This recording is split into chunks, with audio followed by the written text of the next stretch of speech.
થાનગઢ નગરપાલિકાના વહીવટદાર તરીકે મામલતદાર સાહેબ જ્યારે ફરજ નિભાવે છે ત્યારે આજે અમે થાનગઢની પ્રાથમિક સુવિધાઓના અભાવે જે થાનગઢના શહેરીજનો પીડાઈ રહ્યા છે એ મુદ્દે વહીવટદાર તરીકે જ્યારે મામલતદાર સાહેબ છે ત્યારે આજે મામલતદાર સાહેબને રજૂઆત કરવા આવેલા. અમે છેલ્લા 6 મહિનાથી થાનગઢની ગંદકી મુદ્દે લડીએ છીએ, થાનગઢના રોડ રસ્તા મુદ્દે લડીએ છીએ.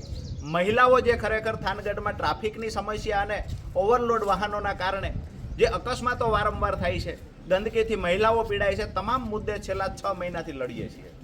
પણ જ્યારે બી રજૂઆત કરવા આવીએ છીએ ત્યારે ખુરશી પરના અધિકારી બદલાઈ ગયેલા હોય છે. એટલે કે છેલ્લા 6 મહિનાની અંદર 4 થી 5 વખત અહીંયા ખુરશી પરના અધિકારી એઝ એ મામલતદાર સાહેબની બદલીઓ થઈ ગઈ છે.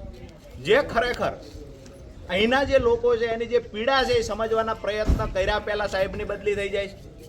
આજે અમે એ અપેક્ષા રાખીએ છીએ સરકાર પાસેથી કે થાનગઢની અંદર 1.25 લાખથી વધારે વસ્તી ધરાવતો તાલુકા મથક હોવા છતાં અહીંયા સારા રોડ રસ્તા નથી, અહીંયા સ્કૂલ છે તો પૂરતા શિક્ષકો નથી, બેસાડવા બાળકોને બેસાડવા પૂરતા વર્ગ નથી, હોસ્પિટલની જે વ્યવસ્થા કરવામાં આવી છે તો ત્યાં પૂરતા સંસાધનો નથી લેબોરેટરી માટેના, ત્યાં પૂરતા ડૉક્ટરો નથી કોઈ વિભાગના, રોડ રસ્તામાં મોટા ખાડાઓ પડેલા છે, ઓવરબ્રિજના કારણે તમામ વેપારીઓ હેરાન થાય છે.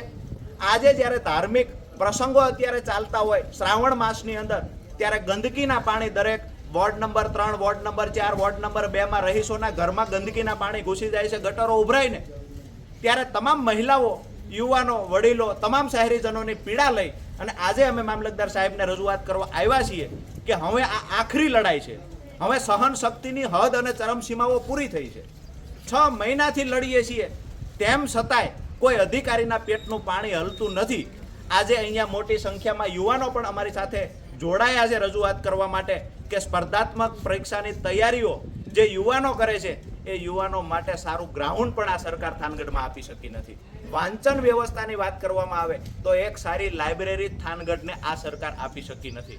એટલે તમામ માંગણીઓને લઈ અને આજે અમારી થાનગઢ મામલતદાર સાહેબને રજૂઆત હતી. આવતીકાલે સ્થળ તપાસ કરવાની બાંહેધરી આપી છે, સમસ્યાનું નિરાકરણ લાવવાના પ્રયત્ન કરવાની બાંહેધરી આપવામાં આવી છે. જો અગર નિરાકરણ નહીં આવે તો આવનાર દિવસોમાં થાનગઢ નગરપાલિકાની તમામ સમસ્યાઓ મુદ્દે આમ આદમી પાર્ટી મેદાનમાં ઉતરશે અને આક્રમકતાથી જેવડી પણ લડાઈ લડવાની થાય આમ આદમી પાર્ટી પરિવાર મજબૂતાઈથી અહીંના રહીશો માટે લડશે.